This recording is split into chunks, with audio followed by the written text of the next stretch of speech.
Hello everybody, my name's Jake. Today we're going to be making some Italian food, specifically Swordfish Primavera, my own personal recipe. And for all you guys out there, this is how to get her to impress her to get date number 2, 3, and 4. I promise you, just from this one dish. Or if you're trying to impress the wifey, you gotta go Italian. So let's start it up. So we're going to start with swordfish, a nice 1-pound fillet. Okay, that's enough for 2 people. Or if you're hardcore, it's enough for 1 person. I'm just going to dump that in a pan of olive oil and garlic. We're going to start that cooking, okay? That's going to be the longest thing to cook.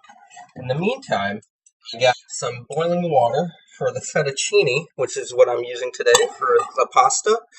I prefer linguine, but fettuccine works just as well, okay? Swordfish, let's talk about the fish. Swordfish is a very firm fish, okay? As you can see, it's pretty thick, okay? It's pretty firm as well. It's kind of similar to mahi-mahi or salmon. It's not that fishy, so if you guys don't like fish, this is the perfect way to start out. It's really good for pan searing. It has a nice little natural flavor. This dish has a lot of flavors going on, so we don't have to use too much salt. Keep that in mind. Salt is a flavor enhancer, so we're going to put a lot of flavors in, but we're not going to use too much salt. We're also going to use olive oil for this entire recipe. I might be from the South, but we're not using butter. We're going Italian style. We're going to use olive oil. So, as that is sizzling up, we're going to season it. I'm going to tell you what to use. I'm going to start with a little heat, okay? Black pepper. Okay, dump that in, copious. All right, this is the only heat portion of our dish, is the black pepper and the crushed red pepper, straight Italian style. It doesn't create spiciness, it just creates a mild heat that really balances out saltiness, and we're going to be using a lot of sweetness too. Okay, now to balance out bitterness of some of the spices and everything, we're going to use lemon juice, okay? Perfect with fish. And it cooks it very nicely as well. Copious amounts of lemon juice. It'll balance it out. Alright. Italian seasonings are really easy. A couple we need. Oregano, okay? Lots of that. Basil. And thyme.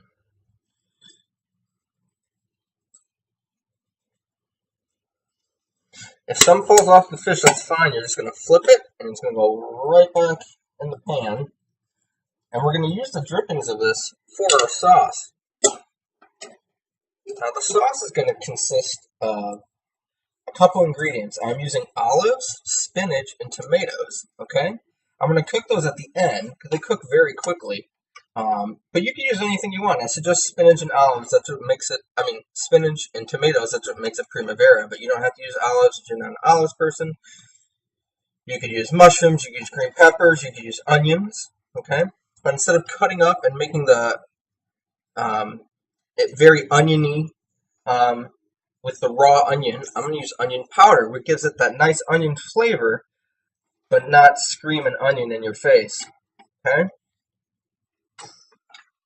Also,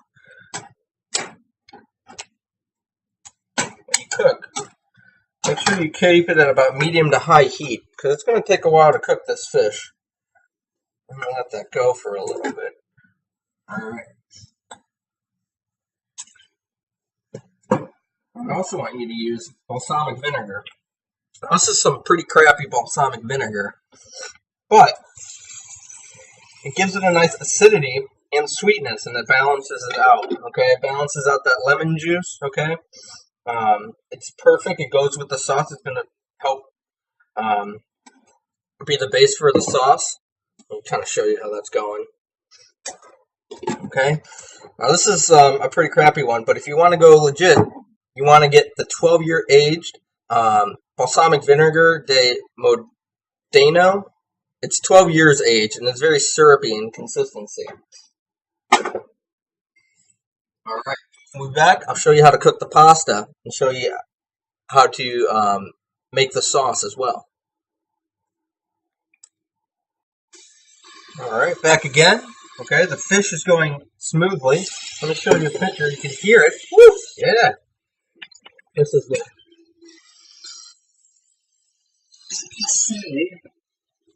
that's how they say it in Italia. Make sure your fingers are like this when you're speaking to people. Otherwise, so they know it's Italian. My water is boiling. I take the fettuccine. Life hack for the perfect bite. And so it fits in your pot. I always break it in half. Okay. Way easier to eat that way too. Right?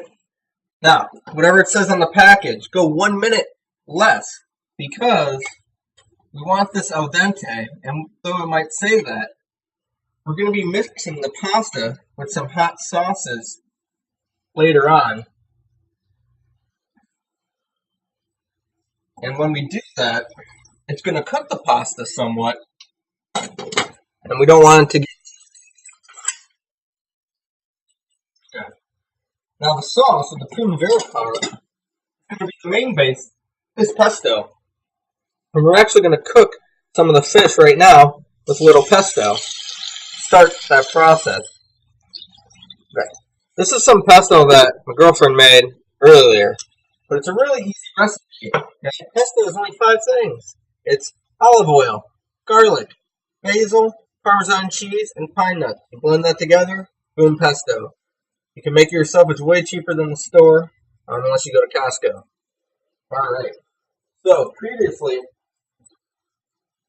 I cut up some tomatoes. I want Roma tomatoes. That's a firm tomato, the ones you typically find when you order a pizza or tomatoes. Um, a little brightness in the dish. Also got some spinach and olives. Okay, some nice spinach. It seems like a lot, but it's good if you cook it, and it'll cook very quickly. So I'll start that off. It's too well, and I throw it in with some olive oil.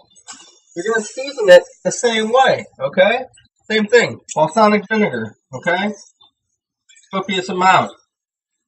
A little bit of juice. Okay? The only salt you're gonna use is a bit of garlic salt.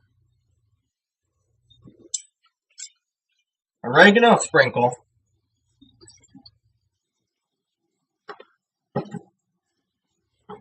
Crushed red pepper.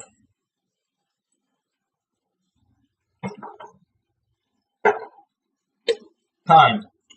And I'm not using too much basil because the pesto already is very basil-y, and we already have that going.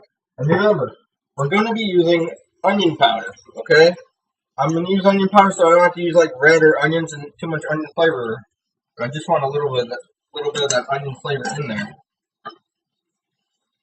Like that. Throw it on your pasta. Make sure it does not stick, okay?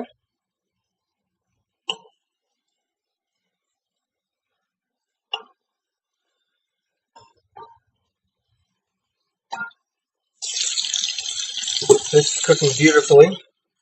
When I be back, I'll show you how to put it all together.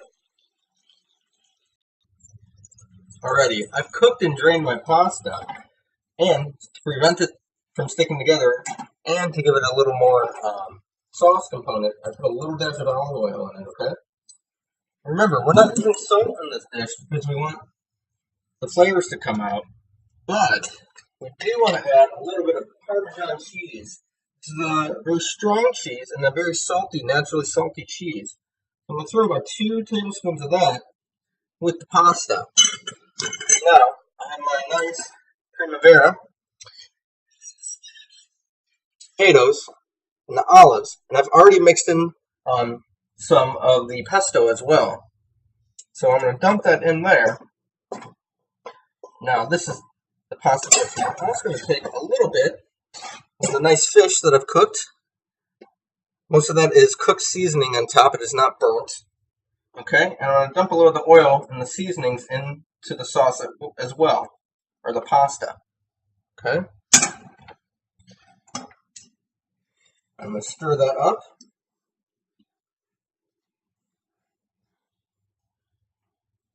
All right. Now we're going to plate.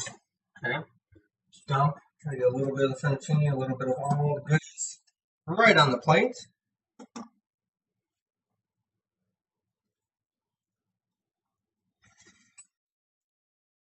Alrighty. Now we're going to cut our fish in half, in size. Just cut it in half. It should be nice and flaky. I'm going to plate it right on top. Nice and flakiness right there. Okay, no translucency at all. And then about a tablespoon of pesto or two right on the pasta and right on the fish on top. And then a little sprinkle of Parmesan. I also like to add a little capers. If you're not a caper fan, that's okay, but a couple capers, nice saltiness, nice bitterness, goes well, especially with swordfish and these types of dishes. We'll add a couple of those as well. There you have it, Swordfish Primavera. Glad you guys are joining us. I hope you enjoyed Italian Cooking with Jake.